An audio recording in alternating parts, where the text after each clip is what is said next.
ഇന്നുണ്ടായിരുന്ന 2 ഓർഡറിൽ ഒരെണ്ണം വീഡിയോ ആയിട്ട് നിങ്ങൾക്ക് ഷെയർ ചെയ്യാമെന്ന് വിചാരിച്ചു.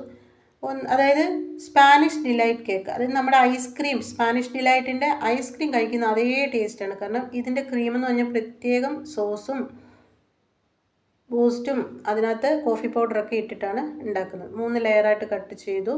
ഇനി നമ്മളൊരു ബേസ് വെച്ചിട്ട് അതിൽ ക്രീം തേച്ചു. ഇനി ഈ കസ്റ്റമർക്ക് ഹാർട്ട് ഷേപ്പിലാണ് വേണ്ടത്. അതുകൊണ്ട് നമ്മൾ റൗണ്ട് കേക്കിനെ ഹാർട്ട് ഷേപ്പിൽ എങ്ങനെ കട്ട് ചെയ്യാമെന്നൂടെ ഇതിൽ കാണിക്കുന്നുണ്ട്.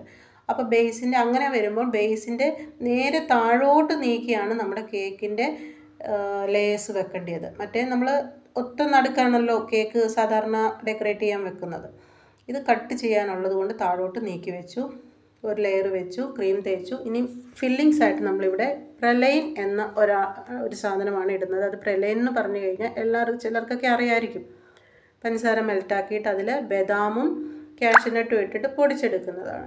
അത് ഈ കേക്കിൻ്റെ വീഡിയോ ഇടുമ്പോൾ, ഉണ്ടാക്കുന്ന വീഡിയോ ഇടുമ്പോൾ അതിനകത്ത് അത് കാണിക്കാം. അല്ല, പ്രലൈൻ ഉണ്ടാക്കുന്നത് പ്രത്യേക വീഡിയോ ആയിട്ട് ഇടാം. ഇനി 3 ലെയറും വെച്ചു. നമ്മൾ ക്രം കോട്ട് കൊടുക്കുക. ക്രം കോട്ട് കൊടുത്തു കഴിഞ്ഞിട്ട് നമ്മൾ ക്രീം തേക്കുമ്പോൾ എപ്പോഴും പൈപ്പിംഗ് ബാഗിൽ ക്രീം എടുത്തിട്ട് തേക്കുന്നതാണ് നല്ല ഷാർപ്പ് എഡ്ജ് കിട്ടാനും വേഗം ഫിനിഷ് ചെയ്യാനും എളുപ്പം. ഇനി നമുക്കിതിനെ ഹാർട്ട് ഷേപ്പിലോട്ട് ആക്കാൻ വേണ്ടിയിട്ട് ഒരു ക്രോസ് മാർക്ക് ഇട്ടു. ഇനി ക്രോസ് മാർക്കിൻ്റെ താഴ്ഭാഗവും 2 മാർക്ക് ചെയ്തിട്ട് അവിടെ കട്ട് ചെയ്ത് മുകളിലോട്ട് വെക്കണം. അതിന് ക്രീം അവിടോട്ട് തേച്ച് കൊടുക്കുക. കേക്ക് ഒട്ടിയിരിക്കുന്നുണ്ട്. ഒരു പീസ് എടുത്ത് നമുക്ക് മുകൾ ഭാഗത്തോട്ട് വെച്ച് കൊടുക്കുക. അടുത്ത പീസും എടുത്തിട്ട് മുകൾ ഭാഗത്തോട്ട് വെച്ച് കൊടുക്കുക.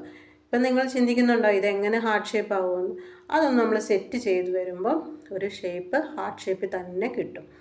ഇനി ഒന്ന് അഡ്ജസ്റ്റ് ചെയ്ത് അമക്കി അതിലോട്ടൊന്ന് ഒട്ടിച്ച് കൊടുത്ത് നോക്കിക്കേ, ഹാർട്ട് ഷേപ്പായി. ഇനി നമ്മൾ ഒന്ന് ഷേപ്പാക്കി കൊടുത്താൽ മതി. ഹാർട്ട് ഷേപ്പ് എന്ന് പറയുമ്പോൾ അതിൻ്റെ നടുക്ക് ഭാഗം വരുമ്പോൾ കുറച്ച് കുഴിഞ്ഞല്ലേ ഇരിക്കുന്നത്, അവിടെ ഒന്ന് കട്ട് ചെയ്ത് ജസ്റ്റ് കൊടുക്കുക.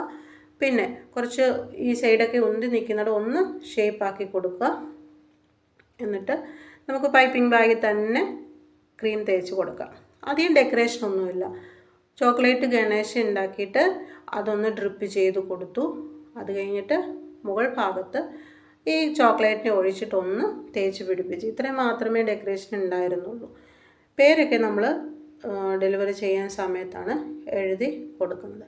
അപ്പോൾ ഈ വീഡിയോ ഇഷ്ടമായെങ്കിൽ ഈ ചാനൽ സബ്സ്ക്രൈബ് ചെയ്യുക, ഷെയർ ചെയ്യുക, ലൈക്ക് ചെയ്യുക. ഇനി അടുത്ത ഒരു വീഡിയോയിൽ കാണും വരെ എല്ലാവർക്കും നന്ദി. എന്തായാലും ഈ ഡെക്കറേഷൻ ഇഷ്ടമായെങ്കിൽ അത് കമൻറ്റിലൂടെ അറിയിക്കണം. അടുത്തത് ഈ ഒരു കേക്കിൻ്റെ ഈ സ്പാനിഷ് ഡിലൈറ്റ് കേക്ക് ഉണ്ടാക്കുന്നത് എങ്ങനെയാണെന്ന്, അതൊരു പ്രത്യേക രീതി, എല്ലാ കേക്ക് ഉണ്ടാക്കുന്ന പോലല്ല നമ്മൾ ഉണ്ടാക്കുന്നത്. അത് ആയിരിക്കും അടുത്ത വീഡിയോയിൽ ഇടുന്നതായിരിക്കും. അപ്പോൾ ശരി, അടുത്ത വീഡിയോയിൽ കാണാം.